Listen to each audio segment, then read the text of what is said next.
നിലമ്പൂർ ഉപതെരഞ്ഞെടുപ്പ് കഴിഞ്ഞു. ഫലപ്രഖ്യാപനവും വന്നു. അത്യന്തം വാശിയേറിയ പോരാട്ടത്തിനൊടുവിൽ UDF സ്ഥാനാർത്ഥി ആര്യട ഷൗക്കത്ത് 11,077 വോട്ടിന്റെ ഭൂരിപക്ഷത്തിൽ വിജയിച്ചു. UDFന് ആത്മവിശ്വാസം പകരുന്ന തെരഞ്ഞെടുപ്പ് കാലം.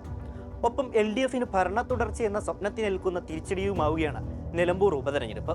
PV അൻവറിന് മുന്നിൽ വാതിൽ കുട്ടിയടച്ച പ്രതിപക്ഷ നേതാവ് VD സതീശന്റെ ഗ്രാഫ് കുത്തനെ ഉയർന്ന തെരഞ്ഞെടുപ്പായിരുന്നു നിലമ്പൂരിൽ നടന്നത്. എന്നാൽ അടിയന്തരാവസ്ഥക്കാലത്ത് CPIM RSSുമായി സഹകരിച്ചിരുന്നുവെന്ന് വെളിപ്പെടുത്തിയ CPM സംസ്ഥാന സെക്രട്ടറി MV ഗോവിന്ദൻ എയറിലായിരുന്ന തെരഞ്ഞെടുപ്പ് കൂടിയായിരുന്നു നിലമ്പൂരിലേത്. തെരഞ്ഞെടുപ്പ് കഴിഞ്ഞെങ്കിലും തോൽവിയുടെ കാരണങ്ങൾ ചെയ്യുന്ന അവലോകന തിരക്കിലാണ് സോഷ്യൽ മീഡിയ ആക്ടിവിസ്റ്റുകൾ. LDF സ്ഥാനാർത്ഥി M സ്വരാജ് എന്തുകൊണ്ട് തോറ്റു എന്നാണ് സോഷ്യൽ മീഡിയ അന്വേഷിക്കുന്നത്. ഇടത് ടിക്കറ്റിൽ PV അൻവർ 2 ടേം വിജയിച്ച സീറ്റിൽ പാർട്ടിയിലെ ഉന്നതൻ മത്സരിച്ചപ്പോൾ കനത്ത തിരിച്ചടിയാണ് നേരിട്ടിരിക്കുന്നത്. അൻവർ BJPക്ക് മുകളിലെത്തിയതും CPIMനെ വെട്ടിലാക്കിയിട്ടുണ്ട്. എന്ത് വില കൊടുത്തും നിലമ്പൂർ അംഗത്തിൽ വിജയിക്കുക എന്നതായിരുന്നു CPM ലക്ഷ്യമിട്ടിരുന്നത്. ഇടതുമുന്നണിയുടെ നിയമസഭയിലെ 99 എന്ന അംഗസംഖ്യ 98ആയി കുറഞ്ഞത് കനത്ത പ്രഹരമായാണ് CPIM വിലയിരുത്തുന്നത്. നിലമ്പൂർ സീറ്റ് നിലനിർത്തുക എന്ന ഒറ്റ ലക്ഷ്യത്തിനായാണ് CPIMന്റെ യുവ നേതാവായ M സ്വരാജിനെ കളത്തിലിറക്കിയിരിക്കുന്നത്. സോഷ്യൽ മീഡിയയിൽ പാർട്ടി നിലപാടുകൾ വ്യക്തതയോടെ അവതരിപ്പിക്കുന്ന നേതാവ് എന്ന നിലയിലാണ് സ്വരാജിനെ പരിഗണിച്ചത്.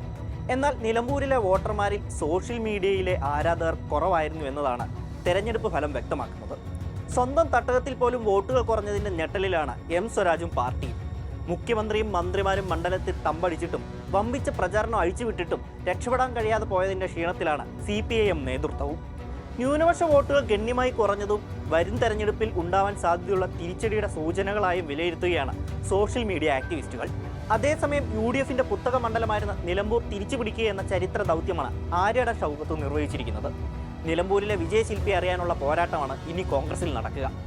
ഈ കലാപരിപാടി നമ്മൾ നേരത്തെ പുതുപ്പള്ളിയിലും തൃക്കാക്കരയിലും പാലക്കാടും കണ്ടതാണ്. നേതാക്കൾ അംഗം കുറിച്ചു കഴിഞ്ഞിരിക്കുകയാണ്.